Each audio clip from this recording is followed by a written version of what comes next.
एक दिन अनन्या अपने लिए घास का ड्रेस बना रही थी। वो जंगल से नए नए घास चुनकर लाया करती थी और अपने लिए घास का ड्रेस बनाया करती थी। तभी एक दिन अनन्या की सास शंकुतला उसे कहती है, अरे बहू, कब तक तू ऐसे घास वाले ड्रेस पहनती रहोगी? गली मोहल्ले के लोग मेरा मजाक उड़ाते हैं। मैं आज ही बाजार से तेरे लिए ढंग का कपड़ा ले आती हूँ। कम से कम तेरे पास पहनने के लिए ढंग के कपड़े तो होना चाहिए ना। नहीं माँ जी, इस घास वाले ड्रेस से हमारे आदिवासी संस्कार झलकती है। माँ जी, ये तो हमारी पुरानी परंपरा है जो सदियों से चली आ रही है। माँ जी, मुझे नौकरी करने के लिए कहीं बाहर जाने की ज़रूरत नहीं। मैं घर बैठे भी पैसे कमा सकती हूँ। बहू, तू घर बैठे पैसे कैसे कमा लेगी? तू तो ज़्यादा पढ़ी लिखी भी नहीं है। तुझे बाहर किसी के घर जाकर झाड़ू पोछा करना होगा। तभी अनन्या का पति रवि वहाँ पर आ जाता है और अपनी माँ से कहता है, अरे माँ, आपको पता है अनन्या बहुत अच्छे कपड़े सीना जानती है। ये लड़के और लड़कियाँ दोनों का ड्रेस बना सकती है। माँ, अनन्या ने मेरे लिए भी ड्रेस सिया है जब मेरा जंगल में एक्सीडेंट हुआ था। रवि एक प्राइवेट इंजीनियर था और गर्मी की छुट्टियों में अपने दोस्तों के साथ जंगल की सैर को गया था। वहाँ रवि का एक्सीडेंट हो गया था और वह पहाड़ों से गिरता हुआ नीचे आदिवासी की बस्ती में गिरा था और अपने दोस्तों से बिछड़ गया था। उसी समय अनन्या के पिता मुकेश की नज़र रवि पर पड़ी और वो रवि को उठाकर अपने घर ले आए।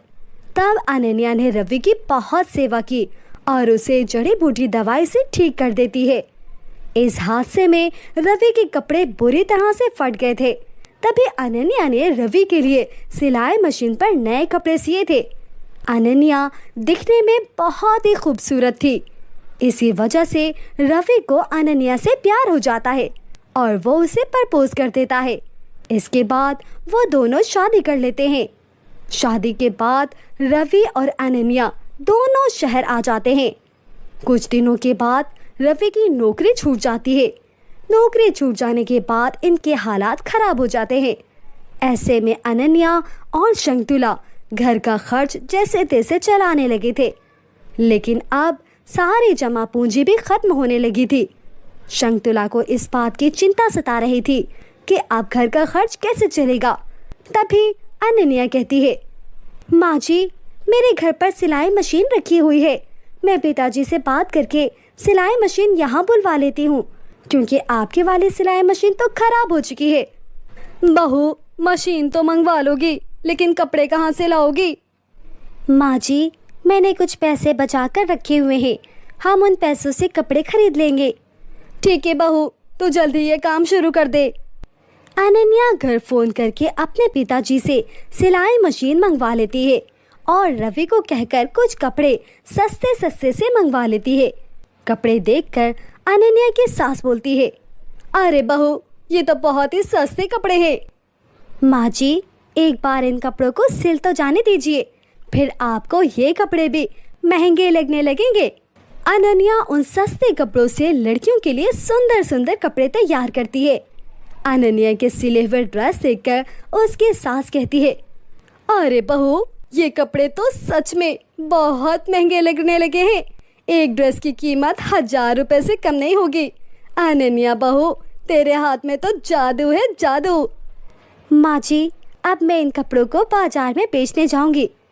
हाँ, ठीक है, बेच आना, लेकिन बाजार जाने के लिए पहले अपने लिए तो कुछ कपड़े सी ले। अरे माँ जी, मुझे अपने लिए कपड़े सीने की कोई ज़रूरत नहीं है। मैं तो अपने इस घास वाले ड्रेस में ही बाजार जाऊंगी। हाय हाय बहू, ये तू कैसे बातें कर रही है? अब यही दिन देखना रह गया था क्या कि मेरी बहू घास के ड्रेस पहनकर बाजार जाएगी? अरे, लोग मुझे क्या कहेंगे? अरे माँ, घास वाले ड्रेस में क्या खराबी है? अगर अनन्या घास वाले ड्रेस पहनकर बाजार जाएगी तो लोग इसकी तरफ ज़्यादा आकर्षित होंगे और इससे कपड़े खरीदने आएंगे। तभी तो अनन्या के सिले हुए कपड़े बाजार में ज़्यादा बिकेंगे। शायद तू ठीक कह रहा है बेटा। इसके बाद अनन्या अपने घास वाले ड्रेस में बाजार जाती है और रोड के किनारे बैठकर अपने सिले हुए कपड़े बेचती है। आओ आओ, सेल लगी है, सेल 50% डिस्काउंट पर कपड़े ले जाओ। 2000 वाले कपड़े सिर्फ 1000 रुपए में ले जाओ, सेल लगी है, सेल।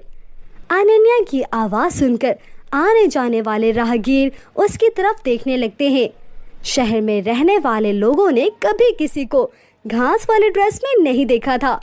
लोग जब उसको देखने आते हैं तो उनकी नज़र अनन्या के बनाए कपड़ों पर पड़ती है। वो लोग उससे कपड़े खरीदने लगते हैं। तभी एक औरत अनन्या से कहती है, अरे बहन जी, ये ड्रेस क्या आपने सिए हैं? जी मैम साहब। अरे वाह, ये तो मेरी बेटी पर बहुत सुंदर लगेगी। ऐसे करो, तुम ये ड्रेस पैक कर दो। अनन्या उसको वो ड्रेस पैक करके दे देती है और वो औरत खुशी खुशी उसको 1000 रुपए दे देती है। थोड़ी ही देर में एक लड़की आती है और अनन्या से कहती है, अरे ओ घास वाली, ऐसे करो कि मुझे ये वाला ड्रेस पैक कर दो। ये लीजिए मैम साहब, आपकी ड्रेस। ऐसे ही एक एक करके अनन्या की सारे ड्रेस बिक जाती है। अनन्या के बिजनेस का पहला दिन बहुत ही अच्छा रहा और वो खुशी खुशी अपने घर आ जाती है। अनन्या को देखकर उसकी सास कहती है, अरे बहू, तुम खाली हाथ आई हो, तेरी सारी ड्रेस कहाँ चली गई? माँ जी, वो सारी ड्रेस तो बिक गई। क्या सारी ड्रेस बिक गई? जी माँ जी, आज की पूरी कमाई पूरे 15,000 रुपए हैं। अब कल मैं और ढेर सारी ड्रेस बनाऊंगी। दूसरे दिन अनन्या शर्ट और पैंट सीती है और उनको बेचने के लिए बाजार जाती है। दूसरे दिन भी अनन्या अपने घास वाले ड्रेस में ही थी। इस दिन भी उसे देखने के लिए लोग इकट्ठे हो जाते हैं। तभी एक लड़का अनन्या के पास आता है और वो इससे कहता है, अरे वाह, आप लड़कों के ड्रेस भी सीती हैं? हाँ भाई साहब, मैं छोटे बच्चों के लिए भी कपड़े सीती हूँ। आप मेरे लिए ये पैंट शर्ट पैक कर दे, मैं इन्हें ले जाकर अपने पिताजी को बताऊंगा। मेरे पिताजी की कपड़ों की फैक्ट्री है। अगर उनको आपके सिले हुए कपड़े पसंद आ जाएंगे तो आपको उनकी फैक्ट्री में काम भी मिल जाएगा। ठीक है भाई साहब, ये लीजिए आपके कपड़े। और ये लीजिए आपके 1000 रुपए। और आप ये मेरा कार्ड भी रख लीजिए। कल सुबह आप मेरे नंबर पर कॉल कर लेना। उस दिन अनन्या के सारे कपड़े फटाफट बिक जाते हैं। अनन्या पैसे लेकर घर आ जाती है। घर आकर अनन्या अपनी सास और रवि को सारी बात बताती है। अनन्या की सास कहती है, अरे वाह अनन्या बहू, तुझे तो अब शहर के लोग पहचानने लगे हैं और तुझे तो अब फैक्ट्री में काम भी मिल जाएगा। हाँ माँ जी, ये सब आपके आशीर्वाद से ही तो हुआ है। अरे बहू, अब तो तुम अपने लिए कुछ कपड़े सी ही लो। माँ जी, लोग मुझे घास वाले ड्रेस की वजह से ही पहचानने लगे हैं और मेरे इसी कपड़ों की वजह से मेरे पास आते हैं। और फिर इस घास वाले ड्रेस में बुराई ही क्या है? ठीक है बहू, जैसा तुझे ठीक लगे। दूसरे दिन अनन्या उस लड़के के नंबर पर फोन करती है और वो लड़का कहता है, हाँ बहन जी, मेरे पिताजी को आपके सिले हुए ड्रेस बहुत पसंद आए हैं। आप मेरे पिताजी से मिलने उनके ऑफिस चली जाओ, मैं भी आपसे वहाँ ही मिलूंगा। अनन्या उस लड़के के पिताजी से मिलने उनके ऑफिस जाती है। उस दिन भी अनन्या ने वही घास वाला ड्रेस पहना हुआ था। ऑफिस के सारे लोग अनन्या को ही देख रहे थे। तभी वो लड़का अनन्या के पास आता है और अनन्या से कहता है, हाय, मेरा नाम दीपक है, ये मेरे पिताजी का ऑफिस है। चलो मैं आपको अपने पिताजी से मिलवाता हूँ। दीपक अनन्या को अपने पिताजी से मिलवाता है। दीपक के पिताजी अनन्या को अपनी कंपनी में ड्रेस डिजाइनर का काम दे देते हैं। अनन्या एक ड्रेस डिजाइनर बन चुकी थी।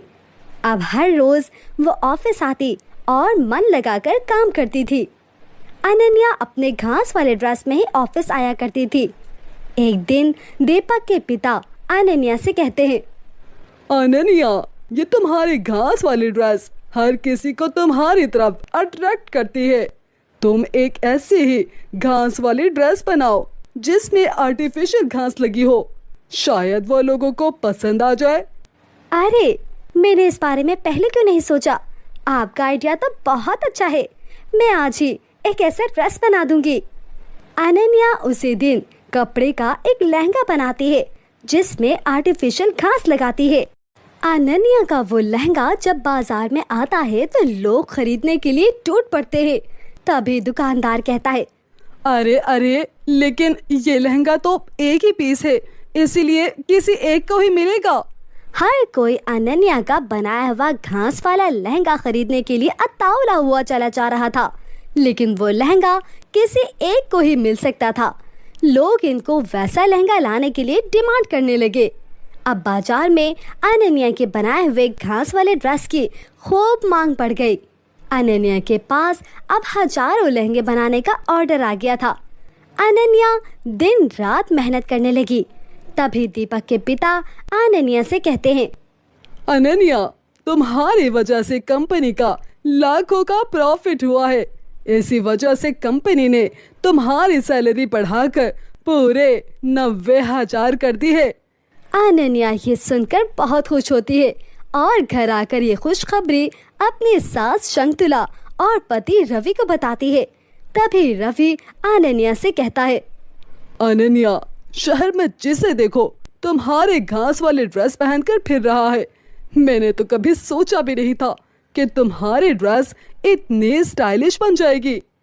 हाँ अनन्या बहू, अब तो मुझे भी तेरी घास वाली ड्रेस अच्छी लगने लगी है। अनन्या रवि से कहती है, अब तुम्हें भी मेरे कामों में मेरी मदद करनी पड़ेगी। लेकिन अनन्या, मैं तुम्हारी कैसे मदद कर सकता हूँ? मुझे तो सिलाई आती ही नहीं। अरे, तुम्हें सिलाई करने की कोई जरूरत नहीं। मैं सोच रही हूँ कि क्यों ना अपने खुद के कपड़ों की फैक्ट्री खोल ले। लेकिन अनन्या, इसके लिए तो हमें बहुत सारे पैसों की जरूरत पड़ेगी। रवि, वो सब तो हो जाएगा। हम कंपनी के नाम पर लोन ले लेंगे और धीरे धीरे वो लोन चुका देंगे, लेकिन तुम्हें हमारी कंपनी संभालनी होगी। ठीक है अनन्या, मैं इसके लिए तैयार हूँ। दूसरे दिन अनन्या बैंक से लोन लेकर अपने काम की शुरुआत करती है और कुछ ही दिनों के अंदर वो अपने कपड़ों की फैक्ट्री खोल लेती है। अनन्या अपनी फैक्ट्री में खुद ही कपड़े सीती थी। अनन्या और रवि कड़ी मेहनत करके शहर में अपनी फैक्ट्री का नाम रोशन करते हैं। अनन्या के कपड़ों की मांग अब दूसरे शहरों में भी आना शुरू हो गई थी। अब धीरे धीरे अनन्या की कमाई बढ़ने लगी थी। अनन्या बैंक का लिया हुआ लोन चुका देती है। अब अनन्या का बनाया हुआ ड्रेस विदेश में भी बिकने लगा था। तभी रवि अनन्या से कहता है, तुम्हारी मेहनत के कारण आज तुम्हारा नाम विदेशों में भी रोशन हो गया है अनन्या। रवि, ये सब मैं अकेले नहीं कर पाती। मेरे इस काम में तुमने और माँ जी ने मेरा बहुत साथ दिया। मैं आज जो कुछ भी हूँ तुम्हारी और माँ जी के आशीर्वाद से हूँ। अनन्या ने अपनी मेहनत के बल पर अपने पूरे परिवार को मुश्किल समय से बाहर निकाला और सिर्फ अपना ही नहीं बल्कि अपने पूरे परिवार का नाम भी रोशन कर दिया। एक बार की बात है, सावित्री नाम की एक औरत की 3 बेटियां थी, जिनके नाम सोनम, साक्षी और सपना था। वो दिखने में बहुत ज्यादा सुंदर थी, मगर इनके सर पर बाल नहीं थे। वो तीनों बिल्कुल गंजी थी, जिसकी वजह से इन्हें कॉलेज में, मार्केट में और आस पड़ोस में बहुत बातें सुनना पड़ती थी। वो तीनों हमेशा बहुत दुखी रहती थी और अपनी माँ से पूछती थी कि इनके सर पर आखिर बाल क्यों नहीं। तो सावित्री हमेशा इनको कोई ना कोई बहाना बनाकर टाल देती थी। धीरे धीरे समय बीत रहा था और अब इनकी उम्र इतनी हो गई थी कि इनकी शादी हो जाती, परंतु इनके गंजे होने की वजह से कोई इनको पसंद नहीं करता था। एक दिन एक औरत इनके घर रिश्ता लेने आती है, मगर सोनम, साक्षी और सपना को गंजा देखकर कहती है, अरे बहन जी, तुमने हमें क्या पागल समझा हुआ है कि हम तुम्हारी गंजी बेटियों को अपने सुंदर बेटों से ब्याह दें? इसी तरह से जो भी इन तीनों बहनों को देखने आता तो वो सिर्फ इसीलिए इन्हें धुतकार कर चला जाता कि वो गंजी थी। अब तो वो तीनों बहनें भी हार मान चुकी थी कि इनकी कभी शादी नहीं होगी। इनके जख्मों पर आस पड़ोस की लड़कियां नमक छिड़कती थी। अरे दोस्तों, देखो तो हमारे मोहल्ले की तीनों गंजी लड़कियां आ रही है। इन बेचारियों को आज भी लड़के वाले नापसंद करके चले गए। भला ऐसी लड़कियों से कौन शादी करना चाहेगा। वैसे मैं तो सोच रही थी कि इनके तो पैसे भी बचाते होंगे, ना शैम्पू की टेंशन, ना ही तेल की फिक्र और ना कोई हेयर स्टाइल बनाने की झंझट होती है। और एक हमें देखो, नहाने से पहले 100 बार सोचना पड़ता है और फिर हेयर स्टाइल बनाने की फिक्र अलग होती है। इसी तरह से सभी लड़कियां बेचारे तीनों बहनों का खूब मजाक बनाती है और वो तीनों रोती हुई घर वापस आ जाती है। तभी सबसे बड़ी सोनम अपनी माँ से रोते हुए कहती है, मम्मी आपके बाल कितने घने और सिल्की हैं और हमारे सर पर एक भी बाल नहीं, हम गंजे हैं। आपको पता है मम्मी, सब हमारा कितना मजाक उड़ाते हैं, कोई भी हमसे दोस्ती करने का तैयार नहीं होता है और शादी तो हमसे कोई नहीं करता। 20 से ज़्यादा लड़कियां हमें इनकार करके चले गए। मम्मी बताओ ना, हमारे सर पर बाल क्यों नहीं है? प्लीज मम्मी आज बता ही दो। इसकी बात सुनकर इनकी माँ कहती है, अच्छा ठीक है, मैं बताती हूँ। दरअसल मैं एक जादूगरनी हूँ और मेरे पीछे एक दुष्ट चुड़ैल पड़ी हुई है। बेटा, जब तुम तीनों का जन्म हुआ था तो तुम सब गंजी नहीं थी, बल्कि तुम्हारे बाल इतने खूबसूरत थे कि ऐसे सुंदर बाल पूरी दुनिया में नहीं थे। सोनम, तुम्हारे बाल जादुई सोने के रंग के थे और साक्षी, तुम्हारे जादुई चांदी के बाल थे और सपना, तुम्हारे तो जादुई हीरे के बाल थे। मम्मी, जब हमारे इतने सुंदर जादुई बाल थे तो अब हमारे बाल कहाँ चले गए हैं? बेटा, उस दुष्ट चुड़ैल को पता चल गया था कि तुम तीनों के बाल जादुई हैं।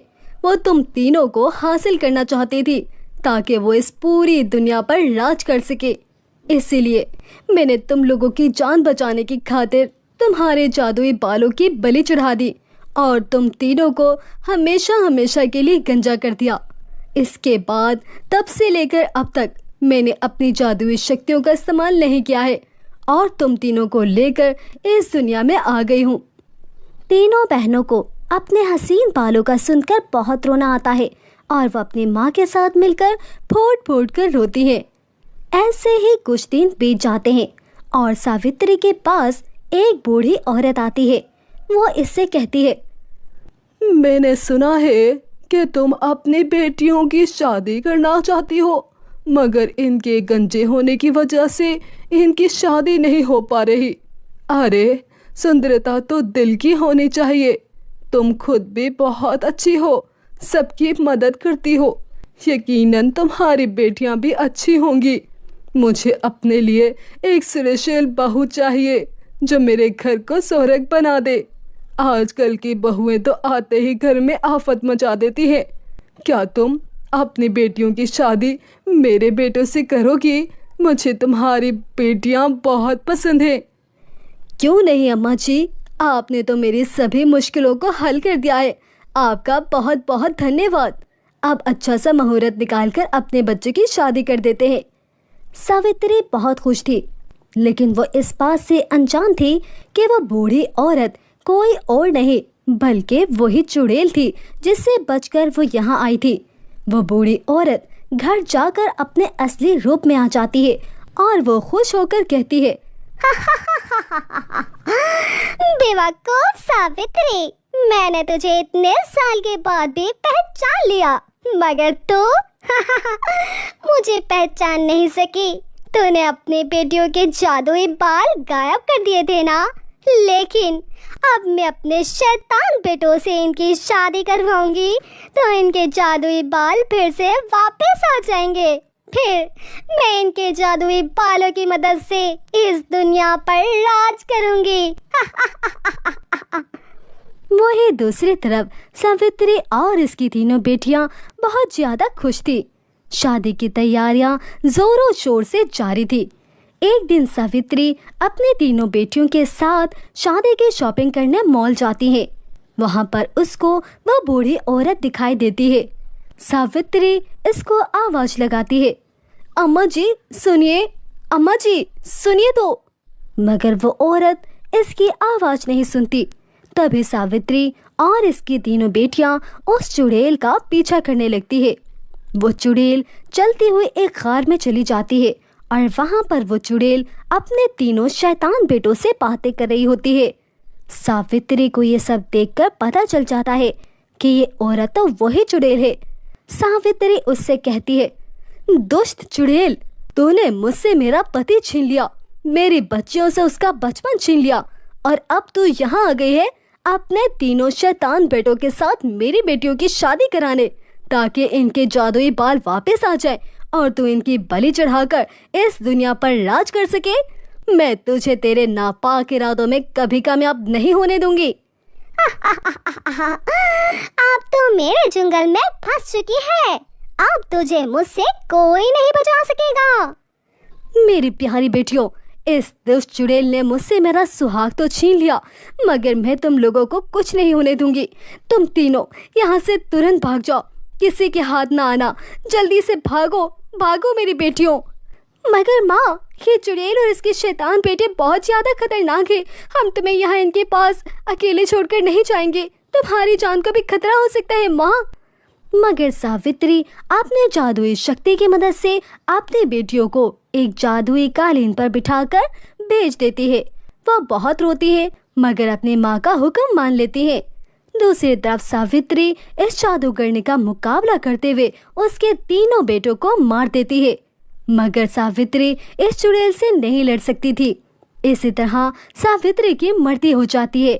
वो चुड़ैल इन बेटियों को पकड़ने जाती है मगर वो उनको ढूंढ नहीं पाती। वो बहनें काफी दूर आ जाती हैं और एक नहर के पास गिर जाती हैं। वहीं पर 3 लड़के होते हैं जो इनसे पूछते हैं, तुम तीनों कौन हो? फिर वो इनको अपने सारी दास्तान सुनाते हैं कि कैसे इनके पीछे एक दुष्ट चुड़ैल पड़ी हुई है। वो तीनों भाई बहुत ही अच्छे थे। वो इन तीनों बहनों से शादी कर लेते हैं और शादी करते ही सोनम, साक्षी और सपना के जादुई बाल वापस आ जाते हैं।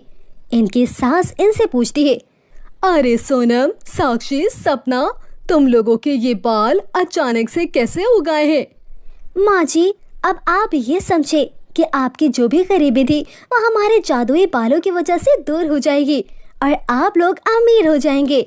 इतना कहते ही सोनम अपने बालों से सोना, साक्षी चांदी और सपना हीरे निकालती है, जिसके बाद वो तीनों भाई बहुत ज्यादा अमीर हो जाते हैं।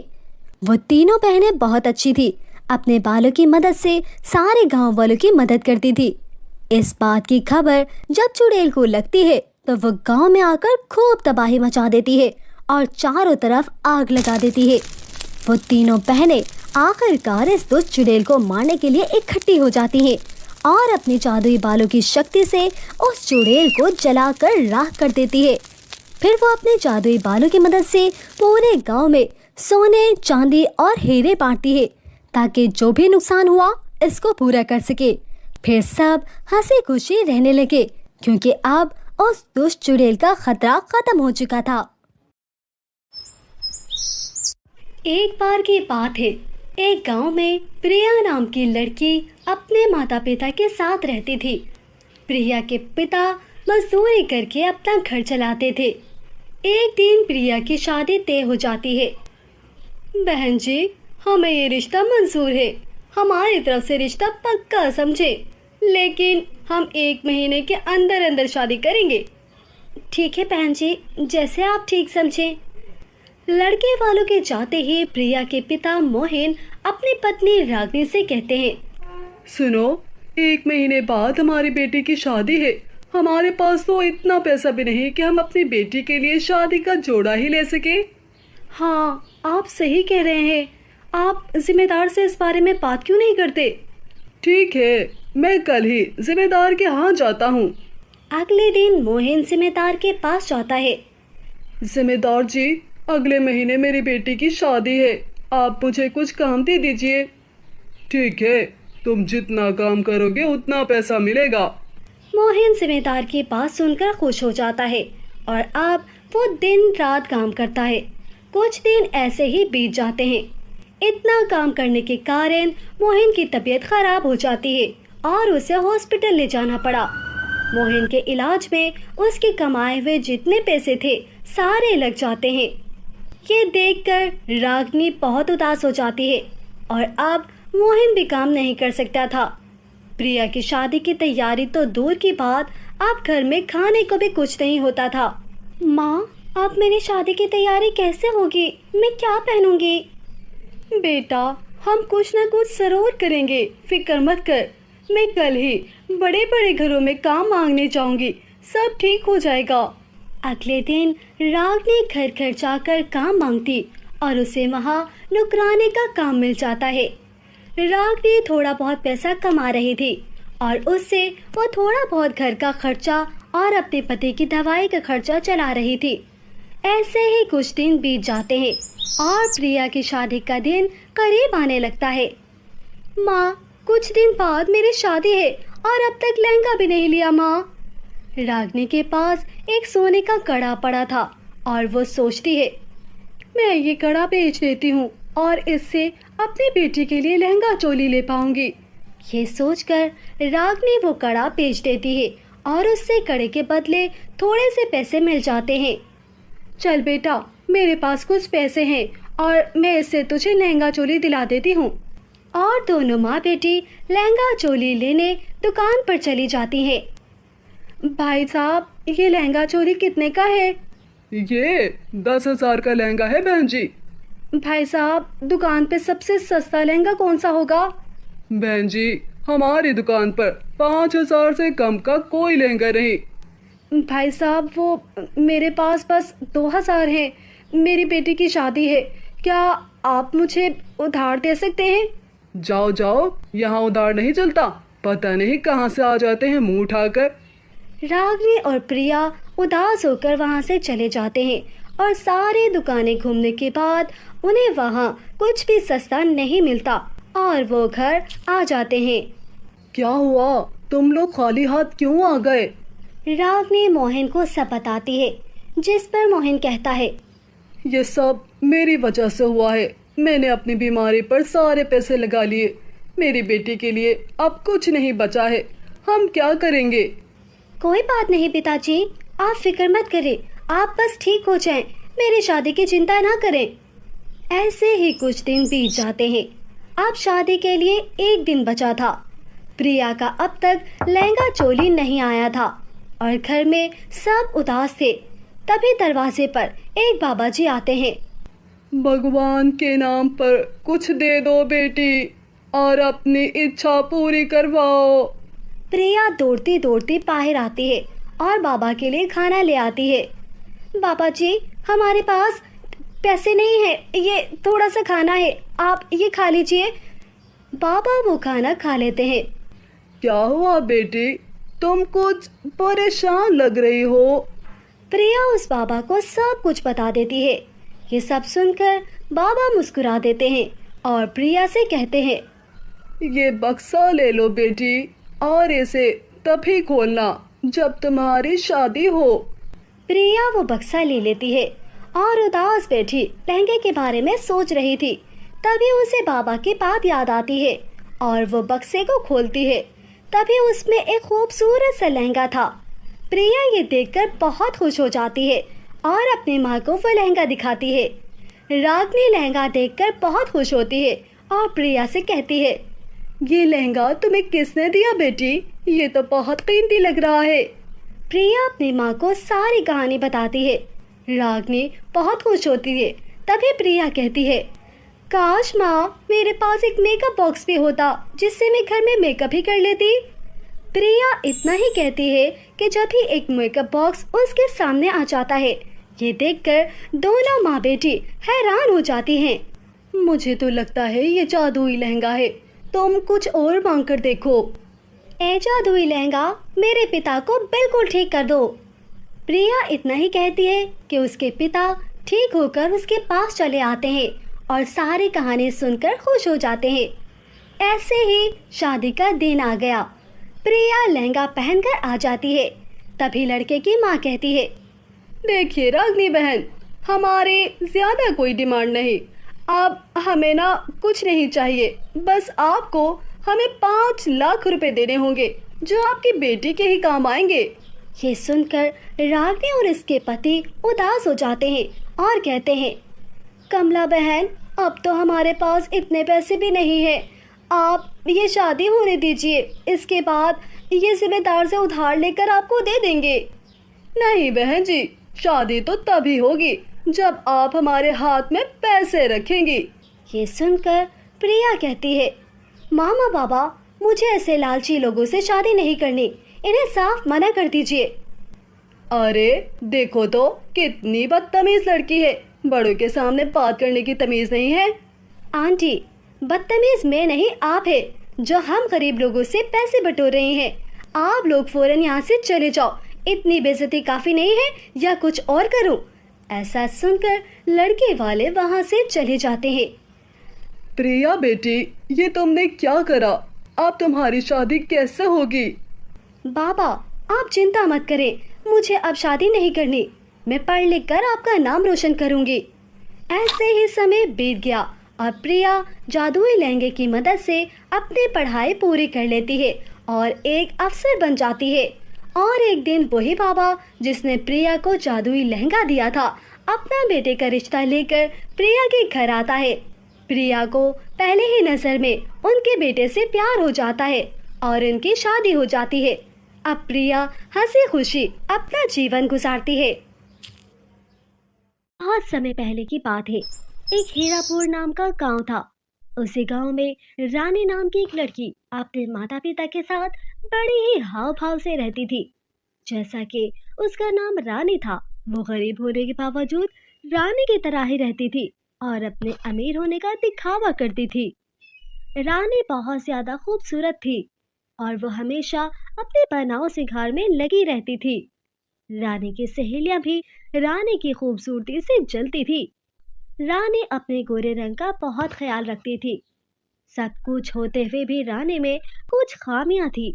वो अपने माता पिता की बात बिल्कुल नहीं मानती थी और उसे दूसरे लोगों से अपना काम करवाने में बहुत मजा आता। रानी की माँ संगीता रानी का बहुत ख्याल रखती थी, लेकिन कहीं ना कहीं रानी बहुत घुमंडी हो गई थी और वो अपनी माँ से ठीक तरह से बात नहीं करती थी। रानी के पिता सुनील अपने पिता के खेतों में काम किया करते थे। फसल का मौसम ना होने पर वो गांव के बाहर फैक्ट्री में काम करने जाता था। कम पैसों की वजह से वो रानी की बड़ी बड़ी ख्वाहिशें पूरी नहीं कर सकते थे, जिसकी वजह से रानी बहुत नाराज हो जाती।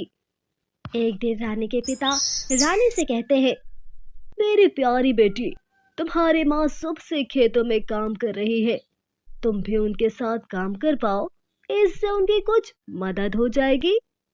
नहीं पिताजी, मैं खेत में काम नहीं कर सकती, इससे मेरी स्किन खराब हो जाएगी और आपको तो पता ही है मैं एक रानी हूँ और रानी हमेशा रानी की तरह ही रहती है।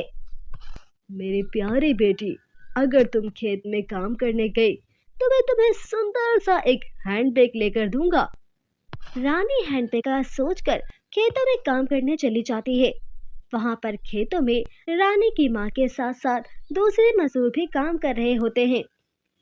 रानी बहुत चालाक होती है। वो कोने पर आराम से बैठकर मजदूरों से काम करवाने लग जाती। तभी रानी को एक चमकदार चीज दिखाई देती है। अरे, वो चमकदार चीज क्या है?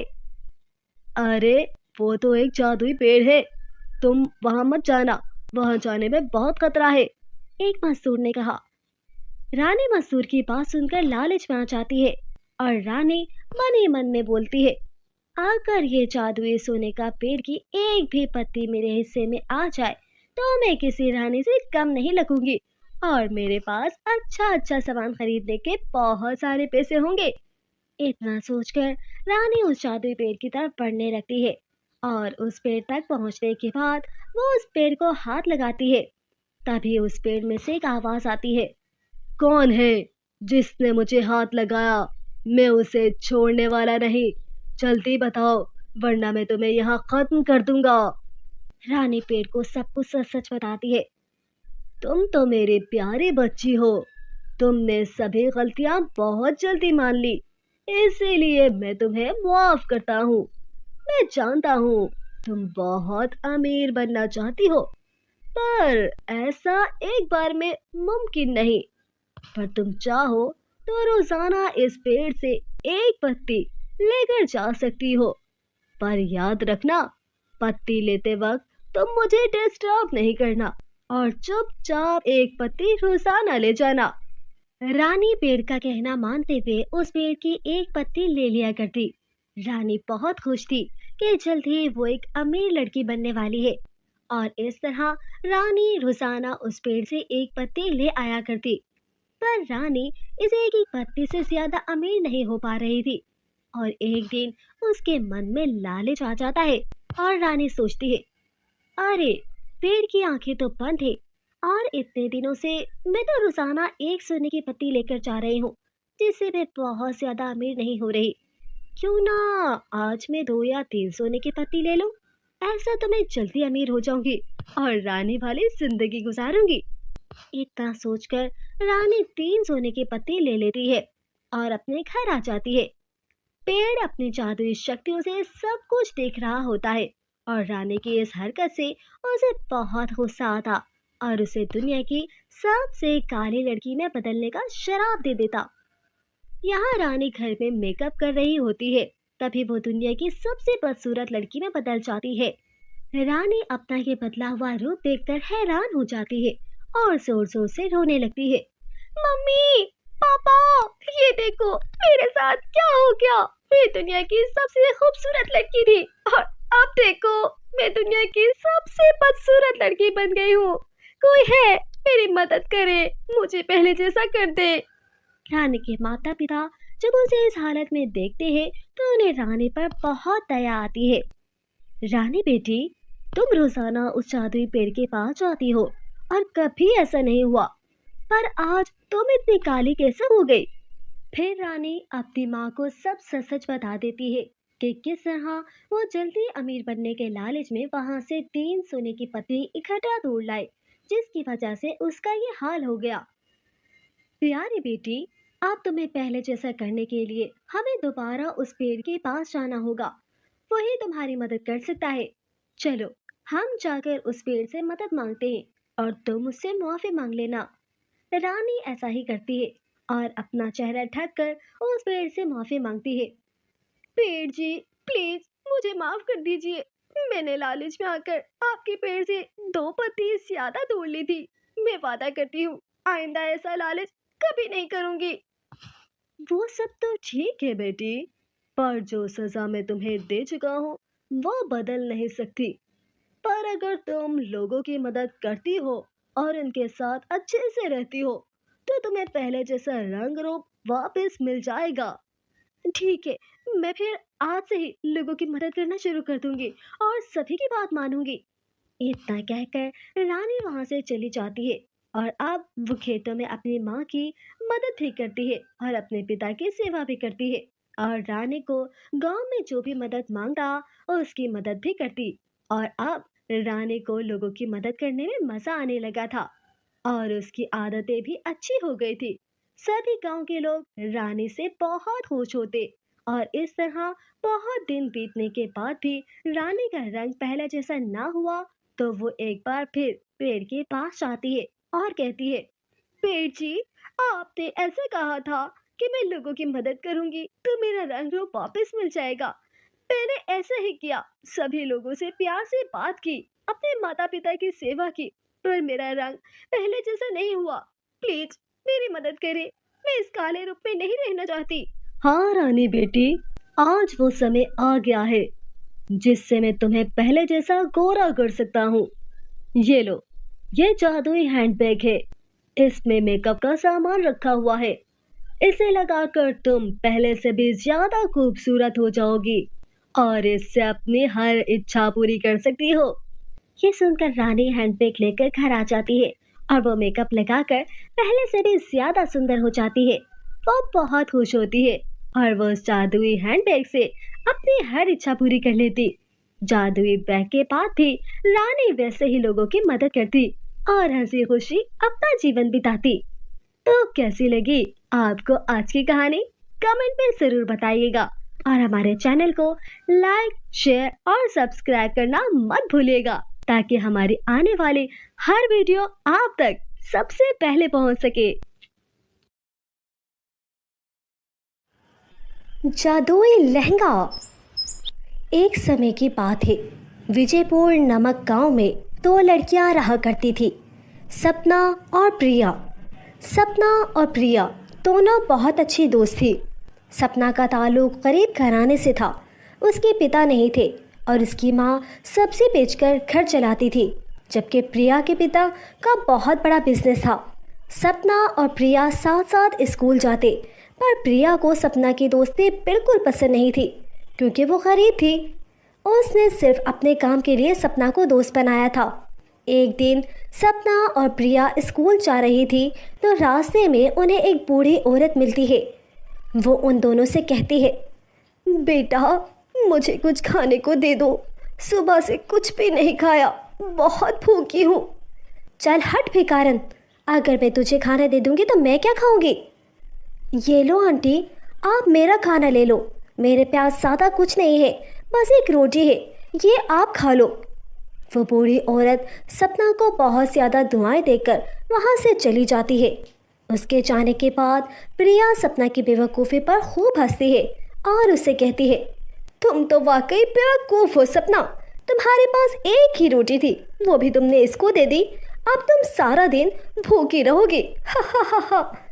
मुझे इससे कोई फ़र्क नहीं पड़ता, तुमने देखा नहीं कि वो कितनी भूखी थी। अगर मेरी एक रोटी से उसका पेट भर जाता है तो मेरे लिए इससे अच्छी कोई बात नहीं। सपना प्रिया को बहुत समझाती है कि उसे भी गरीब लोगों की मदद करनी चाहिए, पर प्रिया पर उसकी बात का कोई असर नहीं होता। इसी तरह चलते चलते उन दोनों को रास्ते में दो खूबसूरत लहंगे नजर आते हैं। मैं एक जादुई लहंगा हूँ जिसके पहनने से तुम बहुत खूबसूरत हो जाओगी और तुम्हारे पास दुनिया की हर चीज़ होगी।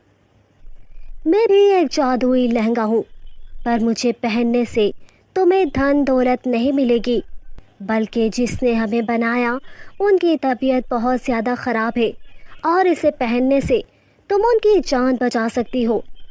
अब तुम दोनों पर है कि तुम दोनों कौन सा लहंगा पहनती हो। प्रिया ने झट से पहले वाला लहंगा पहन लिया जिसमें बहुत सारी धन दौलत थी, जबकि सपना को लोगों की मदद करने का बहुत शौक था और उसने दूसरा लहंगा पहन लिया। जैसे ही दोनों ने लहंगे पहने, प्रिया का रंग बदसूरत हो गया और उसका रूप फटा पुराने कपड़े में बदल गया, जबकि सपना बहुत ज़्यादा खूबसूरत और मालदार लगने लग गई। ये देखकर दोनों हैरान हो जाती हैं और जादुई लहंगे से आवाज़ आती है, हम तुम्हारी परीक्षा ले रहे थे सपना, तुम इस परीक्षा में कामयाब हुई। अब तुम्हारे पास बहुत ज़्यादा धन दौलत हो गई और प्रिया तुम एक खुद परस्त लड़की हो, इसीलिए अब तुम सारी ज़िंदगी इसी होलिये में रहोगी। राजनपुर गांव से कुछ फासले पर गरीब लोगों की झुग्गी थी। वहां पर लोग हद से ज़्यादा गरीब थे और कुछ ना कुछ छोटा मोटा काम करके अपना पेट पाल रहे थे। वहीं पर प्रीति नाम की एक इंतहाई गरीब लड़की भी रहती थी। प्रीति की तरह राजनपुर की बाकी लड़कियां भी बहुत गरीब थी। गुर्बत की वजह से वो बच्चियां ना तो कभी स्कूल जाकर पढ़ लिख सकी थी और ना ही कभी किसी खेल में हिस्सा लेती थी। गांव के ये लोग किसी तरह छोटे मोटे काम करके कुछ पैसे कमाते और अपना गुजारा करते थे। एक दिन प्रीति अपने घर चारपाई पर बैठी सोच रही होती है, क्या करूं, कुछ दिनों से कोई भी कमाई नहीं हुई। इसी वक्त प्रीति की सहेली आरती वहां आ जाती है और इससे कहने लगती है, प्रीति इतने दिन हो गए हमें कोई भी काम नहीं मिला, अब क्या होगा। हमें तो लोग कोई छोटा मोटा काम भी नहीं देते कि कुछ दिहाड़ी ही हाथ आ जाए। पता नहीं हम लोगों की किस्मत में क्या लिखा है, जब से पैदा हुई हूँ बस हर तरफ गरीबी ही दिखाई दी है। ना तो अच्छी तालीम मिली और ना ही ज़रूरत की कोई चीज़ मिली। पैदा होते ही हमारे माँ बाप ने हमें लोगों के आगे भीख मांगने पर लगा दिया। अब तो लगता है शादी के बाद भी हमारी ज़िंदगी ऐसे ही गुजरेगी। तुम ठीक कह रही हो प्रीति, हमारी किस्मत में कोई खुशी नहीं है, ना ही हमारे पास किसी काम की समझ है, ना ही कोई काम करने का जरिया है। और ना ही हमारी समस्याओं को देश के बड़े बड़े नेता सुनते हैं। हम गरीब आवाम तो किसी को दिखाई भी नहीं देते।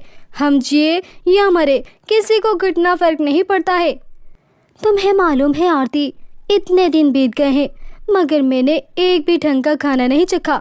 अब तो रोजाना ही सूखी रोटी और नमक पर गुजारा कर लेती हूँ, और कभी कभी तो वो सूखी रोटी भी किस्मत पे नहीं होती। प्रीति और आरती अपने दुख दर्द एक दूसरे को बता रही होती हैं कि इसी वक्त काजल नाम की एक लड़की वहाँ पर दौड़ती हुई आती है।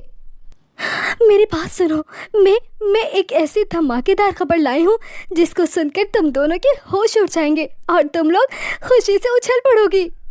ऐसी कौन सी खबर लाई है तू काजल, जरा मुझे भी तो पता चले। अपने पड़ोस गांव में सेठ मोहन लाल के घर में एक बहुत बड़ी दावत हो रही है और वहाँ पर तरह तरह के मज़ेदार और स्वादिष्ट खाने दिए जा रहे हैं। ये सुनकर वो तीनों सहेलियाँ खुशी से उछल पड़ती हैं। हमें बगैर देर किए वहाँ उस दावत में जाना चाहिए। कहीं ऐसा ना हो कि वो स्वादिष्ट पकवान हमारे पहुँचने से पहले ही ख़त्म हो जाए। अब वो तीनों भागकर उस सेठ के घर पहुँच जाती है। सेठ के घर तो तरह तरह के खाने परोसे जा रहे थे। इस खाने की खुशबू से इन लड़कियों के मुंह में पानी आ गया। ये खुशबू तो बहुत मज़े की है, चलो जल्दी से खाते हैं। वो खाना अपने प्लेटों में डाल रही होती है कि इतने में एक औरत इनके पास आती है। इन भिखारी लड़कियों को अंदर किसने आने दिया? इन्होंने तो सारा खाना ही गंदा कर दिया है। अरे मैं कहती हूँ ये अंदर कैसे घुसकर आए हैं? किसी ने इन्हें रोका क्यों नहीं? इस औरत के इतना बोलते ही सब लोग इसके इर्द गिर्द इकट्ठे हो जाते हैं और सभी लोग इन्हें घूरने लगते हैं। इतने में वहाँ पर सेठ मोहन लाल की पत्नी आ जाती है और गुस्से से कहने लगती है, तुम भिखारियों की इतनी जुर्रत कि मेरे घर के इस दावत में बगैर इजाज़त आ जाओ? हाँ, तुम्हें अंदर किसने आने दिया? हम माफ़ी चाहते हैं मगर हमने काफ़ी दिनों से एक भी अच्छा खाना नहीं चखा।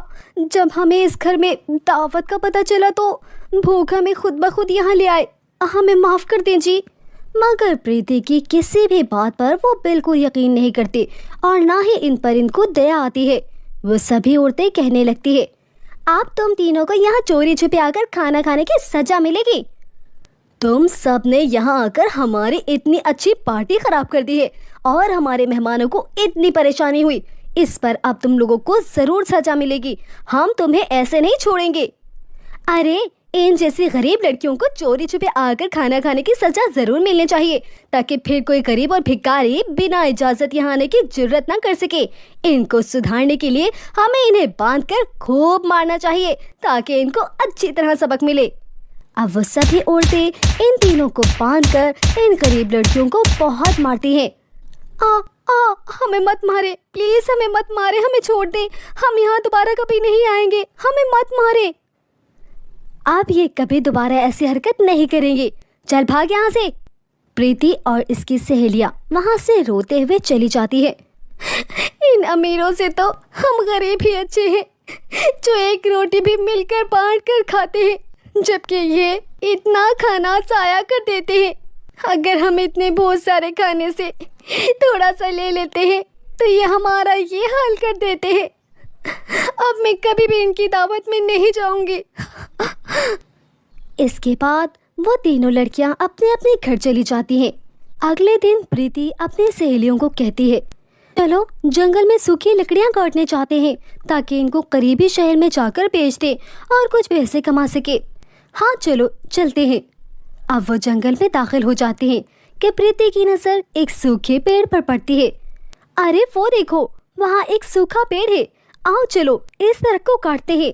इतने में इनको किसी की आवाज़ आती है, बचाओ बचाओ, कोई है, मुझे बचाओ। वो इस आवाज़ का पीछा करती हैं।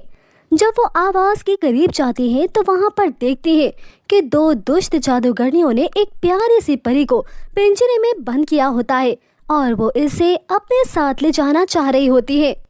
बचाओ, ये जादूगरनी मुझे जबरदस्ती कैद करके ले जा रही है, कोई तो बचाओ मुझे।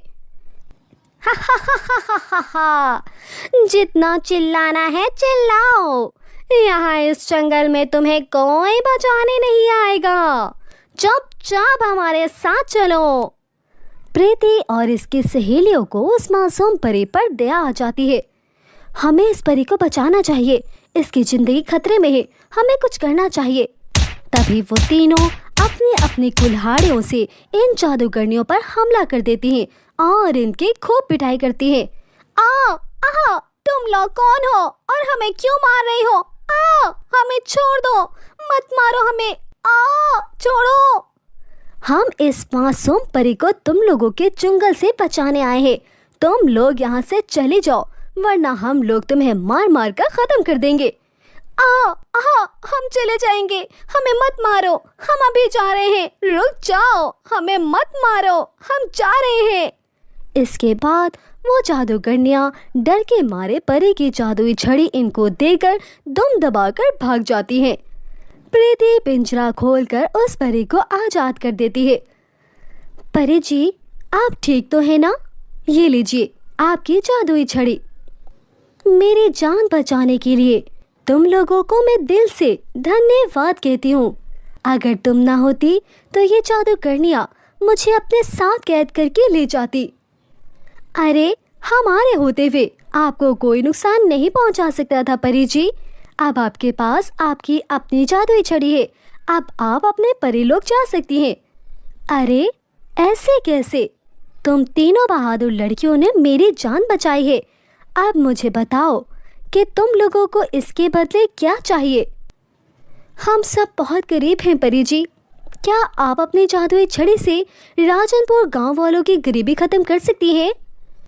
देखो अच्छी लड़कियों, गरीबी तो मेहनत से ख़त्म होती है, परंतु मैं तुम्हें कुछ और चीज़ें दे सकती हूँ।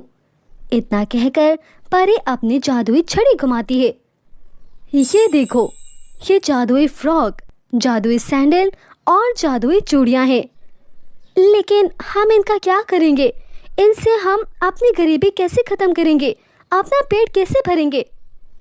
इन जादुई चीज़ों से तुम लोग जितने चाहे फ्रॉक, चूड़ियाँ और सैंडल हासिल कर सकती हो। फिर तुम इनको शहर ले जाकर बेच देना और उससे खूब पैसे कमाना। इतना कहकर परी गायब हो जाती है और ये तीनों सहेलियाँ खुशी खुशी जादुई फ्रॉक, सैंडल और चूड़ियाँ लेकर घर आ जाती है और इन जादुई फ्रॉक, चूड़ियों और सैंडल से काफ़ी सारे खूबसूरत फ्रॉक, चूड़ियाँ और सैंडल मंगवा लेती हैं और अगले ही दिन बाजार जाकर ये खूबसूरत फ्रॉक, सैंडल और चूड़ियाँ बेचती है। इनके फ्रॉक, चूड़ियाँ और सैंडल इतने खूबसूरत होते हैं कि फ़ौरन हाथों हाथ बिक जाते हैं और इनके पास ढेर सारे पैसे आ जाते हैं, जिससे ये अपने खाने पीने और दूसरी ज़रूरत का सामान खरीद लेते हैं। इस तरह धीरे धीरे इनके पास बहुत पैसे जमा हो जाते हैं। फिर ये इन पैसों से शहर में होलसेल की बड़ी सी दुकान खोल लेते हैं, जहां ये लोग बहुत ही सस्ते दामों फ्रॉक, सैंडल और चूड़ियाँ बेचने लगती हैं और ये लोग गांव के सभी लोगों को काम भी देते हैं और अपने गांव में स्कूल, अस्पताल, खेलने का मैदान और सब कुछ बनाते हैं। अब इनकी गरीबी हमेशा के लिए ख़त्म हो जाती है और ये